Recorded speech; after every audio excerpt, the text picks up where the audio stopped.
Downtown Bloomington's post office closes abruptly during the holiday shipping season. That's one of the things you need to know to start your day for Monday, December 15th.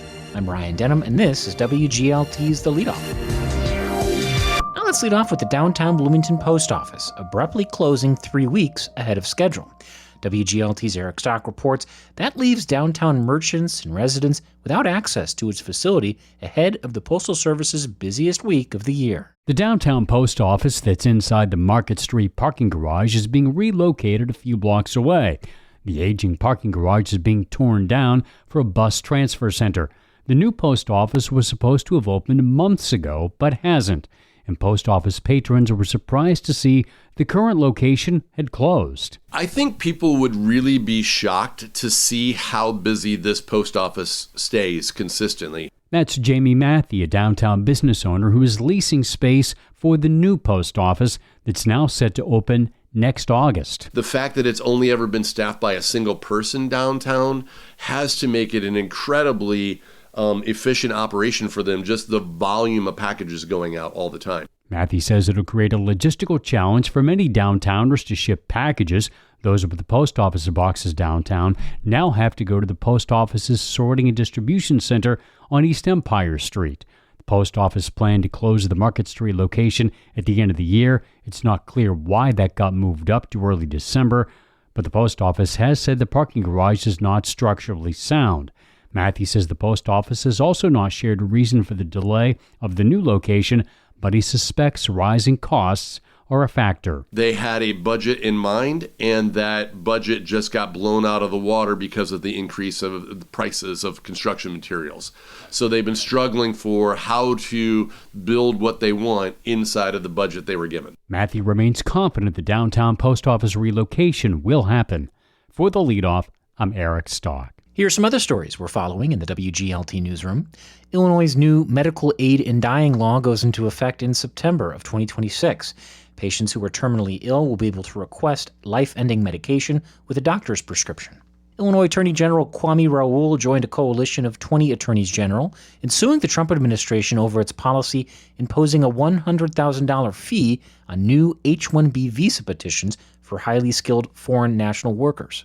Illinois State University has named its next dean of the Mennonite College of Nursing. Dr. Linda Haddad will assume the position effective July 1st of 2026, taking over from interim dean Dr. Carolyn Mallory. Haddad previously served as the dean of the College of Nursing at the University of Memphis. You can find more on these stories at WGLT.org. A husband and wife team in LeRoy has turned their home into a glowing, interactive winter wonderland. It's become a beloved local tradition. It's called Santa's Village. WGLT student reporter Sammy Johnson hopped in the sleigh for a visit and brought back this story. The Merkles didn't plan to build a large display. Their daughter is 25 now, and the project began when she was still in high school. Because we missed the magic of the little kids, and so we just kind of grew this slowly but surely. As I moved to LeRoy back in 2012, we started out with just like a reindeer and a sled, and it kind of grew up. And so we got the idea of the houses in the Santa Village and the letters for the kids to give back to the community. What began small now fills their entire yard. Santa's Village features 7 interactive child-sized buildings, each with a different theme. We have like the post office. It's got a little telephone in it that you can pick it up and listen to Santa's voice. We have a bakery. We have a little stove in there with little like play food, play donuts and stuff. This year we added a coffee shop, so we have a little like coffee machine, and we have the Santa's house, which he's got like his boots inside, his mittens, so it looks like he lives there. He's got a little fireplace that roars. In addition to the houses, the display includes photo opportunities with the Grinch and cutouts where families can pose for their pictures.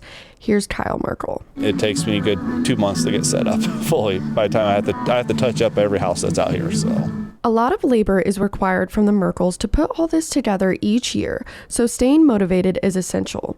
Seeing families enjoy the display makes the long hours worth it. the motivation is what I saw tonight with the kids are running around here having fun, laughing, getting all giggly and stuff like that. That's what continues me doing it every year. One of the most popular features is the Letters to Santa mailbox, added 4 or 5 years ago after the Merkles saw the idea online. We collect the letters every night, and then we take them in, we read through them, and then we type up what how we feel Santa would respond, and then we drop it in the mail, and then the kids get a response from Santa within a few days, probably about a week or so. The Merkles accept letters until December 17th, as long as there is a self-addressed, stamped envelope for Santa's reply.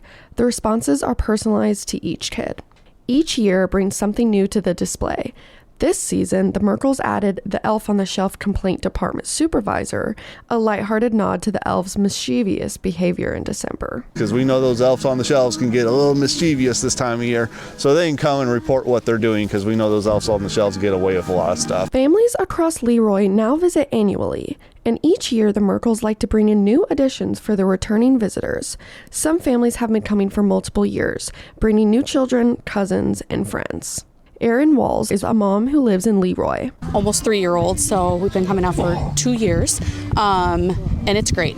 It's great, all the interaction. I think it's really special. I think it's great that these guys do it just to bring that Christmas atmosphere here to town and let the kids have that magical moment. For Kyle and Shannon, that joy keeps the tradition going. But for Kyle, there's something even deeper he hopes families take with them. The magic of Christmas lives in a kid, and seeing the kids smile, laugh, that is the true spirit of Christmas, regardless of what they have going on. And hearing the kids laugh and have fun, and like I said, be a kid, that is the true magic of Christmas and the magic of the season. And that's what I hope that they take away when they come here. I'm Sammy Johnson. The Merkle home is located at 305 East Elm Street in LeRoy, about 20 minutes southeast of Bloomington Normal. Support for arts and culture coverage on WGLT comes from PNC Financial Services. PNC is committed to supporting local arts and culture events in the communities they serve.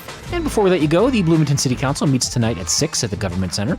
On the agenda are votes on property tax levies for the city and the library. And that is it for today. I'm Ryan Denham. The show is produced by Lou Warner. You can subscribe to The Leadoff on the NPR app or wherever you get your podcasts.